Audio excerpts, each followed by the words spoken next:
চলো আজকে সাধারণ কাপল থেকে অসাধারণ কাপলের গল্প শোনাবো তোমাদের। এক যে ছিল সুন্দরী মেয়ে, তার সঙ্গেই দেখা হয়ে গেল এক সাধারণ ছেলের। কিছুদিন যাবৎ যাবার পরে একে অপরের মায়ায় পড়ে যায় এবং দুজনে বিয়ে করার সিদ্ধান্তও নেয়। কিন্তু মেয়ের বাবা যে মেয়েকে এই ছেলের সঙ্গে বিয়ে দেবে না, ওই মুহূর্তে ছেলে মেয়ে দুজনে সিদ্ধান্ত নেয় তারা পালিয়ে যাবে।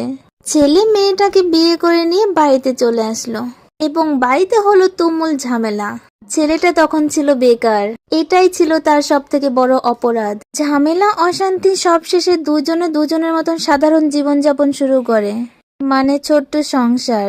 দুজনের ছোট্ট সংসারে ছিল অভাব, কিন্তু এই অভাবের মধ্যেই দুজন দুজনের হাতটাকে শক্ত করে ধরে রেখেছিল। 2 বছর মতন সংসার করার পর তাদের মধ্যে চলে আসে তাদের ছোট্ট রাজপুত্র, মানে তাদের ছোট্ট সংসারে দুজন থেকে হয়ে গেল 3 জন।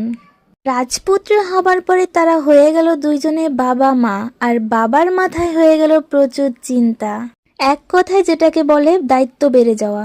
তারপরে রাজপুত্রের বাবা সিদ্ধান্ত নিল বিদেশ যাবার, এবং বিদেশ যাবার পরেই তার ভাগ্য পরিবর্তন হতে শুরু করলো এবং রাজপুত্রের বাবা নিজের নামে রেস্টুরেন্টও খুলে ফেললো। তার এই সফলতা দেখার পরে তার নিজের বাড়ির লোক, তার আত্মীয় পরিজন সমস্ত লোকই তাদের খোঁজ নেওয়া শুরু করলো। তারা অবহেলা করত, তারাও এখন খোঁজ নিতে শুরু করলো।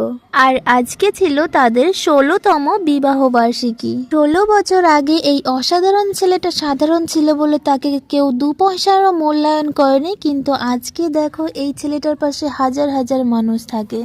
ভগবানের আশীর্বাদে সেই 16 বছর আগেকার সাধারণ ছেলেটি এখন 40 লক্ষ টাকার একটা জমি কিনেছে, এবং সেই সাধারণ কাপলটি এখন সবার কাছে অসাধারণ কাপল হয়ে উঠেছে।